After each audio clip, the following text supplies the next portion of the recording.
جو بھی احکامات ہیں ان احکامات کی پابندی کرنا، جتنے اوامر ہیں، جن چیزوں کا حکم دیا گیا ہے ان چیزوں کو بجا لانا، جن چیزوں سے روکا ہے ان چیزوں سے رک جانا، یہ کتاب کے ساتھ خیر خواہی ہے۔ اور اس کے رسول کے ساتھ خیر خواہی کا کیا مطلب؟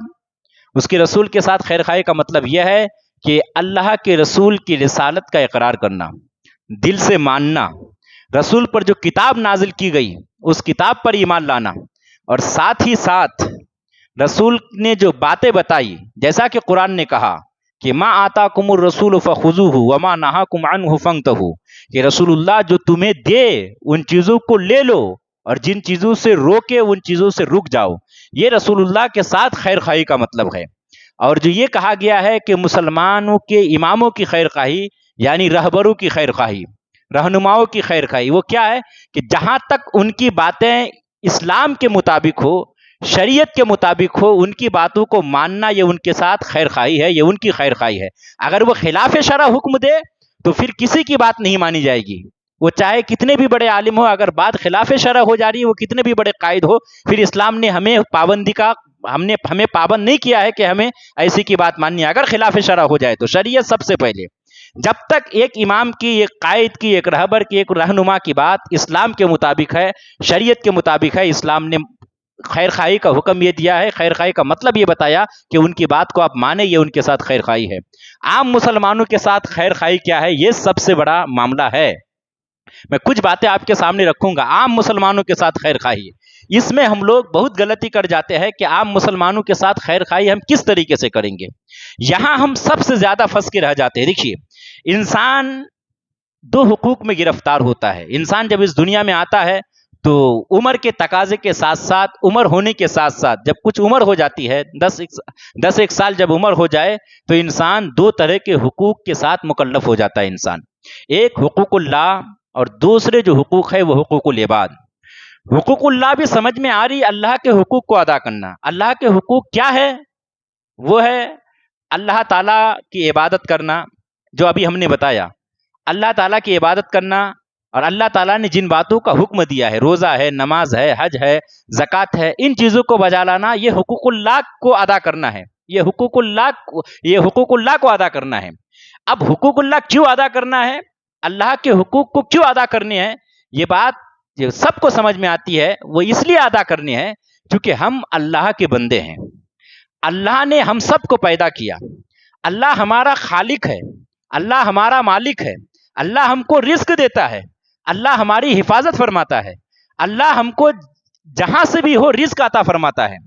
تو اللہ، چونکہ اللہ نے یہ ساری کائنات ہمارے لیے، انسانوں کے لیے بنائی، اللہ نے ہم کو، آپ کو، تمام انسانوں کو اللہ نے پیدا فرمایا، سب کا اللہ مالک ہے، اس لیے اللہ کی عبادت کرنی ہے۔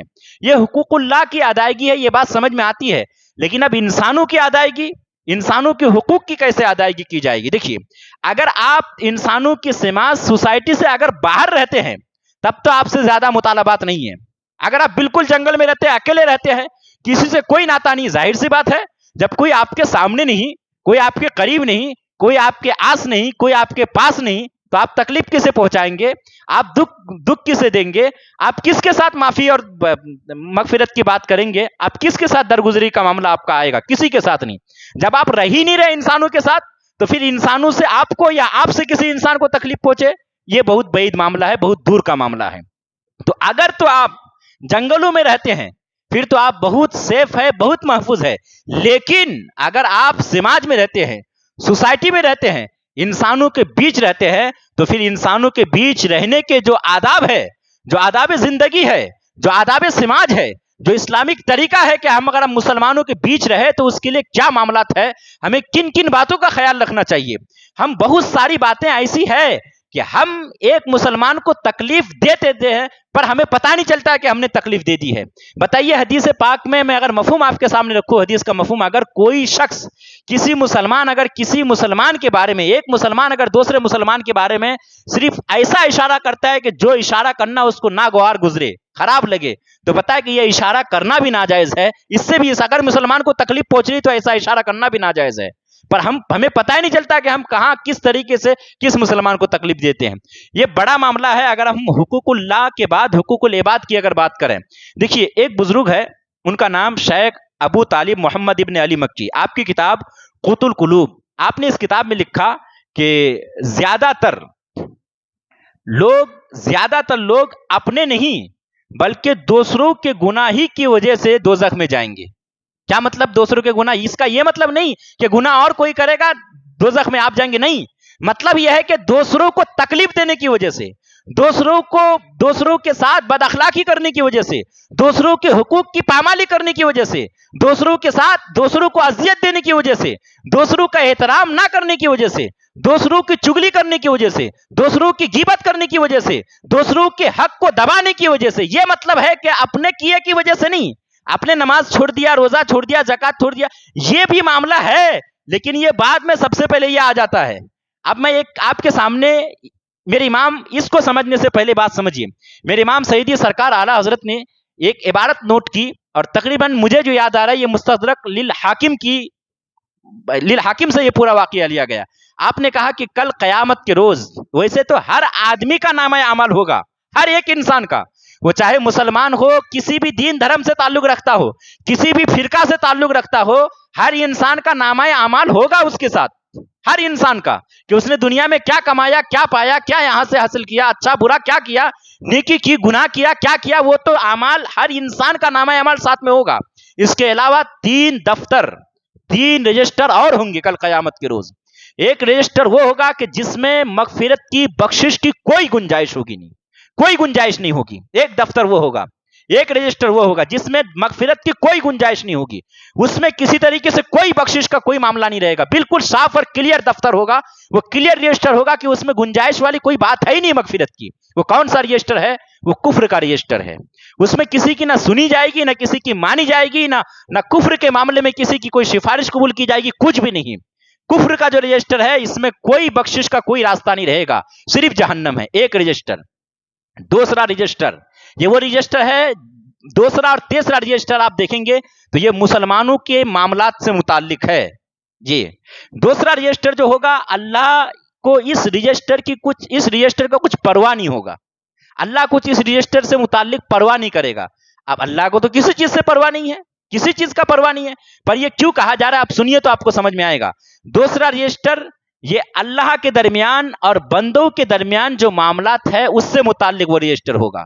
مثال کے طور پر اللہ نے حکم دیا نماز پڑھو، اللہ نے حکم دیا روزہ رکھو، اللہ نے حکم دیا اگر مالک نصاب ہو تو زکات دو، اللہ نے حکم دیا اگر صاحب استطاعت ہو تو پھر ایسی صورت میں تم حج کرو۔ یہ جو اللہ نے حق دیا آپ کو، اللہ نے حکم دیا آپ کو، یعنی آپ یہ کہہ سکتے ہیں کہ دوسرا رجسٹر حقوق اللہ سے متعلق ہوگا، یعنی جو اللہ نے حکم دیا جن باتوں کا کہ یہ کرنا ہے، جو اللہ اور بندے کے درمیان کے معاملات ہے، دوسرے رجسٹر میں وہ سارے معاملات درج ہوں گے۔ اب اللہ کی مرضی، اگر اللہ چاہے گا تو بے نمازی کو معاف کر دے گا، بے روزہ دار کو معاف کر دے گا، یہ اللہ کا معاملہ ہے۔ اللہ چاہے تو کسی بندے کو بے نمازی کو معاف کر دے، کبھی روزہ نہیں رکھا اللہ اس کو معاف کر دے، کبھی زکات نہیں دی اللہ معاف کر دے، یہ اللہ کا معاملہ، بندے کا معاملہ ہے۔ آپ سمجھ رہے ہیں اس بات کو؟ یہ جو میں نے کہا کہ اللہ کو اس رجسٹر کا کچھ پرواہ نہیں ہوگا، مطلب یہی ہے کہ اللہ کو اس سے متعلق کوئی پرواہ نہیں، اس رجسٹر سے متعلق، مطلب یہی ہے کہ یہ اللہ اور بندے کا معاملہ ہے۔ اللہ چاہے گا تو مواخذہ کرے گا، پھر جس طریقے سے نیکیاں ہوں گی تو نیکیوں کے بدلے جنت میں، اگر گناہ ہوں گے تو گناہوں کی وجہ سے جہنم میں، اللہ اگر چاہے گا تو، اور اگر نہ چاہے تو پھر اللہ کی مرضی کہ اللہ کو اس بندے کے ساتھ کرنا کیا ہے، اللہ کس طرح کرم فرمائے گا، فضل فرمائے گا، یا اللہ مواخذہ کرے گا۔ یاد رکھیے، اگر اللہ کل قیامت کے روز حساب لینے پہ آ جائے ٹھیک سے، تو بڑے بڑے متقی لوگ، بلکہ یہاں تک کہا گیا ہے کہ انبیاء بھی پریشان ہوں گے۔ وہ الگ بات ہے کہ انبیاء اپنی امت کی خاطر پریشان ہوں گے، آپ اس بات کو سمجھیے، انبیاء کرام پریشان ہوں گے اپنی امت کی خاطر، اور یاد رکھیے کہ جتنے انبیاء کرام ہیں وہ اپنی امت کے خاطر، کل اگر اللہ انبیاء کرام کی امت کا اگر حساب لینے آ جائے تو انبیاء کرام بھی اپنی امت کی خاطر پریشان ہوں گے۔ پھر اگر دوسرے لوگ جو عام لوگوں کی بات ہے، انبیاء کے علاوہ جو لوگ ہیں وہ سب تو پریشان ہوں گے وہ حساب لینے پر اگر آ جائے۔ اگرچہ آپ اس بات کو سمجھیے کہ یہ حساب جو اللہ اور بندے کے درمیان کا معاملہ ہے، اس رجسٹر کے بارے میں اللہ کو کوئی پرواہ نہیں، مطلب یعنی اللہ چاہے تو معاف کر دے، اللہ چاہے تو مواخذہ کرے، ایک چیز۔ تیسرا رجسٹر جو ہوگا، اس رجسٹر کی وجہ سے اکثر لوگ پھنسیں گے۔ وہ تیسرا رجسٹر کون سا ہوگا؟ یہ بندے کے ان گناہوں کا رجسٹر ہوگا، یا یہ کہہ لیجئے کہ بندے کے ان اعمال کا رجسٹر ہوگا کہ جو اعمال بندے کا بندے کے درمیان، بندوں کے اعمال بندوں کے درمیان جو ہوتے ہیں، یہ رجسٹر ان اعمال کا یہ رجسٹر ہوگا. یعنی اس اعمال میں، اس رجسٹر میں وہ اعمال درج کیے جائیں گے جو ایک بندہ دوسرے بندے کے ساتھ کرتا ہے. نیکی کیا، احترام کیا، اس کی عزت کی، اس کی طرفداری کی، کبھی کسی نے اس پر ظلم کیا تھا، یہ مظلوم ٹھہرا تھا، اس کا ساتھ دیا. کسی نے ظلم کیا یا یہ ظالم بن رہا تھا، اس کو روکا، یہ اس کے ساتھ خیر خواہی ہے. اگر خیر خواہی کیا تو اس میں اکثر لوگ اس تیسرے رجسٹر میں کہ جو بندوں کا بندوں کے درمیان ہوتا ہے، اس رجسٹر کی وجہ سے اکثر لوگ کل میدان محشر میں پھنس جائیں گے، کیونکہ لوگوں کو پتہ نہیں چلتا ہے کہ ہم کب کس جگہ پہ کہاں ہم اپنے مسلمان بھائی کو تکلیف دے دیتے ہیں. اب دیکھیے نا، حدیث پاک میں صاف صاف کیا آیا، آپ کا معاملہ جیسا بھی ہو، آپ کی رنجش کیسی بھی ہو، آپ کا ایک مسلمان کا دوسرے مسلمان کے ساتھ جھگڑا، لڑائی، فتنہ فساد، چاہے کس کنڈیشن کی بھی ہو، جیسی بھی ہو، اس سے کوئی مطلب نہیں ہے. اللہ کے نبی فرماتے ہیں اگر ایک مسلمان دوسرے مسلمان کو اگر پہچانتا ہے، جان پہچان کا مسلمان ہے اگر، تو 3 دن سے زیادہ قطع تعلق جائز نہیں. 3 دن سے زیادہ جائز نہیں. اگر آپ نہیں جانتے ہیں، اب آپ یہاں ہیں، آپ سے 2-2 ہزار کلومیٹر دوری پر کوئی مسلمان ہے، آپ جانتے نہیں، ان سے قطع تعلق کا کوئی مطلب نہیں ہے. لیکن آپ جس کو جانتے ہیں، جن سے آپ کا تعلق ہے، آپ کے دوست ہے، احباب ہے، بھائی ہے، پڑوسی ہے، آپ کے سماج کے رہنے والے مسلمان ہیں، اگر آپ ان سے 3 دن سے زیادہ اگر کسی طریقے سے جھگڑا، فتنہ فساد، کسی طرح کے کوئی میٹر کے بعد اگر قطع تعلق رکھتے ہیں تو اسلام نے اس کو حرام کہا، اللہ کے نبی نے اس کو حرام فرمایا. اب سوچنے کی بات ہے کہ آپ یہاں دیکھیے کہ ہم اس بات کو یہ سمجھتے ہیں کہ نہیں یہ بڑا میٹر ہے، ویسی تھوڑی بات کرتے ہیں. آپ کی بات جیسی بھی ہو، اسلام نے کہہ دیا 3 دن سے زیادہ قطع تعلق جائز نہیں ہے تو نہیں ہے. اب ایک بات یہ سمجھیے کہ جو ہم نے کہا آپ کو کہ یہ جو بزرگ ہے، انہوں نے اپنی کتاب میں کیا کہا کہ زیادہ تر لوگ کل قیامت کے روز اپنے گناہوں کی وجہ سے نہیں، دوسروں کے ساتھ دوسروں کو تکلیف پہنچانے کی وجہ سے، دوسروں کی چگلی کی وجہ سے، حسد اور کینہ کی وجہ سے، دوسرے کو اذیت دینے کی وجہ سے، دوسرے کی عزت کو پامال کرنے کی وجہ سے، ان کی جان و مال، عزت و آبرو کو آنکھ دکھانے کی وجہ سے، وہ انسان جو گناہ کرتا ہے، وہ ان گناہوں کی وجہ سے کل زیادہ تر لوگ کل جہنم میں جائیں گے. یہ سوچنے کی بات ہے. اور یہ بھی بتایا جاتا ہے، پھر وہ آگے خود اسی کتاب میں لکھتے قوت القلوب میں کہ کل قیامت کے روز زیادہ تر لوگ جو جنت میں جائیں گے وہ اپنی نیکیوں کی وجہ سے نہیں. اب یہ بات سوچنے کی بات وہی ہے، وہ دوسروں کے ساتھ جو نیکیاں کر رہا ہے، وہ نیکیاں دوسروں کے ساتھ نیکیاں کرنے کا کیا مطلب ہے؟ اب دیکھیے، نیکی آپ مظلوم کے ساتھ بھی کر سکتے ہیں اور ظالم کے ساتھ بھی. آپ خیر خواہی مظلوم کے ساتھ بھی کر سکتے ہیں اور ظالم کے ساتھ بھی کر سکتے ہیں. اب آپ کو یہ کہیں گے کہ مظلوم کے ساتھ تو ٹھیک ہے، پر ظالم کے ساتھ کیسے؟ آئیے میں آپ کو بتاؤں. مظلوم کے ساتھ کا مطلب یہ ہے کہ آپ ان کا ساتھ دیں، یہ مظلوم کے ساتھ خیر خواہی ہے. آپ ان کی مدد کریں، آپ ان کے ساتھ کندھے سے کندھے ملا کر کھڑے ہو جائیں، آپ ان کی ضرورت پوری کریں، یہ مظلوم کے ساتھ خیر خواہی ہے. اور ظالم کے ساتھ خیر خواہی یہ ہے کہ آپ ان کو ظلم کرنے سے روکیں، یہ ان کے ساتھ خیر خواہی ہے.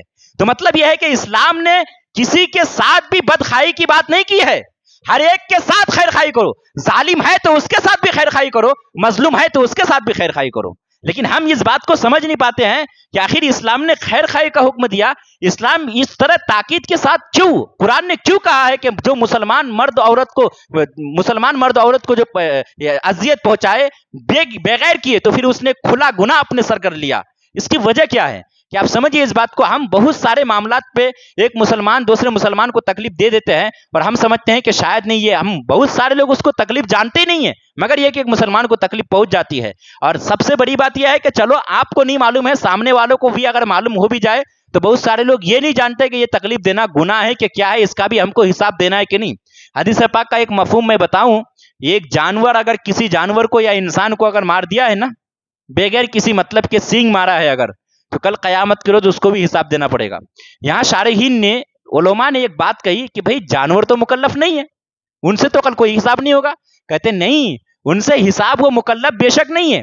جانور پر کوئی نماز فرض نہیں ہے، جانور پر کوئی روزہ، زکوٰۃ، حج یہ فرض نہیں ہے، ان چیزوں کا جانور کو حساب نہیں دینا ہے. لیکن اگر حقوق العباد میں، بندوں کے حق میں اگر جانور نے بھی حق تلفی کی ہے تو اس کو بھی حساب دینا پڑے گا. اب بتائیے، ہم تو پھر بھی انسان ہیں، ہم سمجھ سکتے ہیں بات کو، جانور تو نہیں سمجھتا ہے، کبھی وہ اپنی جان بچانے کے لیے آپ پر حملہ کر دیتا ہوگا.